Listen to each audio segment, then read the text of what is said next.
Bonjour à tous, bienvenue sur Moss Musculaire, j'espère que vous allez bien et que vous avez passé un bon week-end. Et durant ce week-end s'est tenu donc le Flex Weekend à Milan en Italie, qui s'est terminé sur la victoire de Nathan de Hacha, sa deuxième victoire professionnelle. Et juste avant que la vidéo commence, je voulais juste faire une petite interruption. La lumière à cette compétition était extrêmement mauvaise. Il y avait un éclairage très fort derrière les athlètes, plus fort que celui qui était devant. Les athlètes étaient surexposés et les photographes avaient des spots quasiment dans les yeux. Donc ne soyez pas étonnés si les bodybuilders que vous voyez ont l'air pas très secs ou alors ont l'air d'être un peu trop flotteux.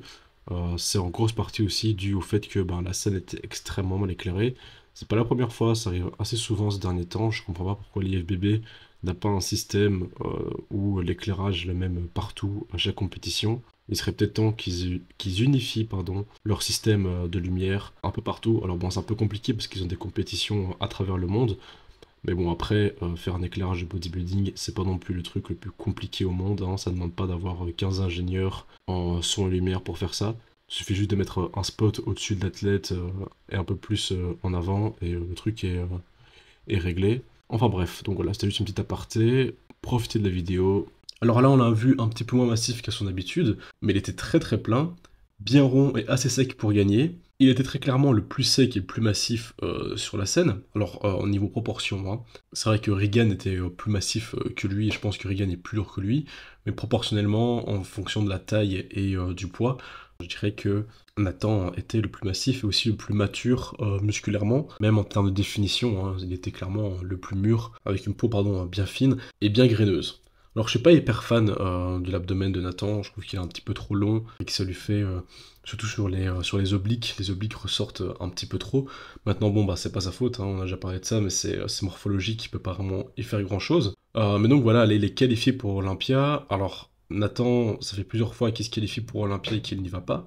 Donc je me demande si cette année il arrivera à participer donc à Olympia, ce serait vraiment cool de le voir. Et normalement, il devrait donc aussi enchaîner sur Alicante hein, la semaine prochaine pour les championnats d'Europe, qui qualifient aussi donc pour Olympia.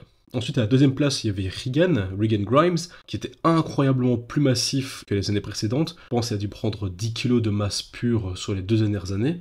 Alors ici, je trouve qu'il manquait un petit peu de conditions, et il sera probablement bien mieux à Alicante, ce qui pourrait lui donner la victoire. Parce qu'en termes de masse, très clairement, ça s'équivaut tous les deux.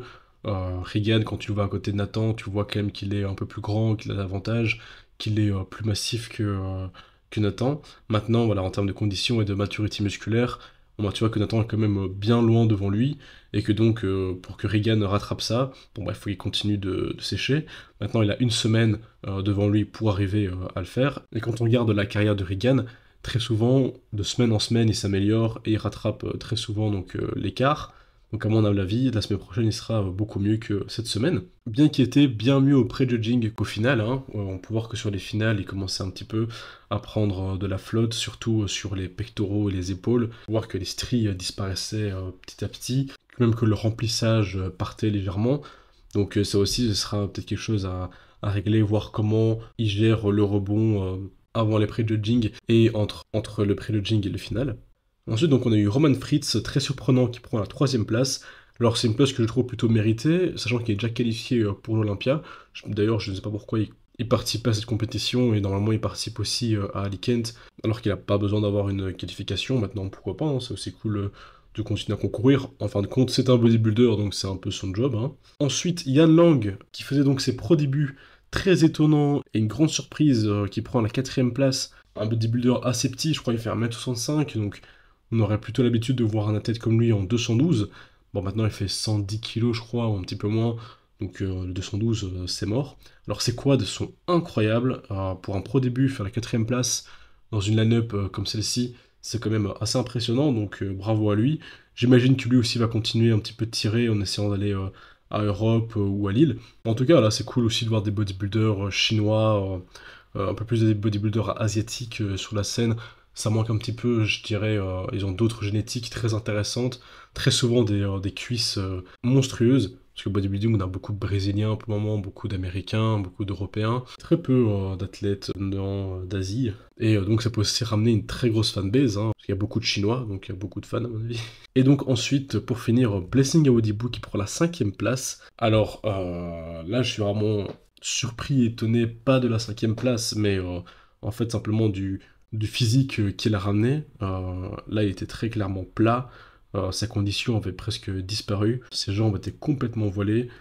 Il a perdu en rondeur. Je me demande vraiment ce qui s'est passé, surtout que dans les photos, juste avant la compétition, que ce soit celle dans l'hôtel ou la veille, il avait l'air encore très très beau, hein. Il avait l'air encore très sec. Quand on regarde ses jambes, elles sont complètement découpées, toutes veineuses. Et ici, complètement à plat. Alors bon, la lumière à cette compétition était vraiment pourrie aussi, hein. Ils ont encore fait le truc de mettre des spots derrière les athlètes avec un écran animé. Enfin, c'est n'importe quoi, mais bon, ça n'excuse pas le fait que Blessing était à des années-lumière de ce qu'il nous avait montré donc sur Instagram. Enfin, quand on regarde la photo à l'hôtel juste avant la compète, voilà quoi. Je sais pas ce qui s'est passé, c'est maintenant il travaille avec un nouveau préparateur, donc peut-être que au niveau de la recharge, ils doivent encore faire des ajustements. J'espère qu'ils arriveront à trouver un meilleur cocktail pour la semaine prochaine, hein, pour Espagne, et qu'on verra une autre version de Blessing améliorée. Et pour finir, nous avons Théo Le Guerrier. Alors malheureusement pas de vidéo ou photo de son passage sur scène. Il a pris la 6e place, donc juste derrière Blessing Awodibu.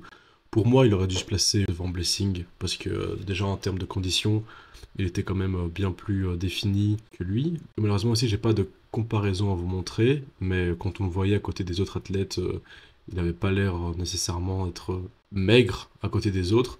Maintenant, il manquait un peu de définition, découpage sur les cuisses.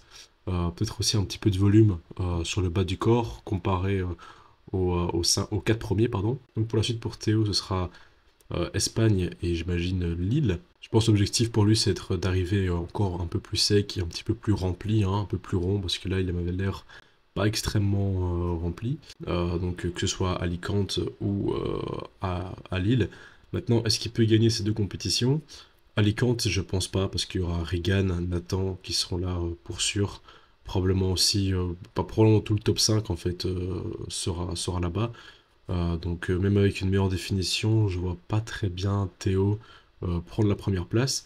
Maintenant, je pense qu'il peut très clairement remonter sur le classement. Il peut très clairement gratter une place ou deux. Maintenant, j'ai pas l'impression que tous ces athlètes seront aussi présents donc, à Lille à la fin du mois. Donc ça pourrait être une chance hein, pour Théo d'obtenir la qualification à ce moment-là. Donc voilà, ce sera tout pour cette vidéo. Merci d'avoir regardé jusqu'au bout. C'était Karim Demos Musclar. À bientôt. Ciao.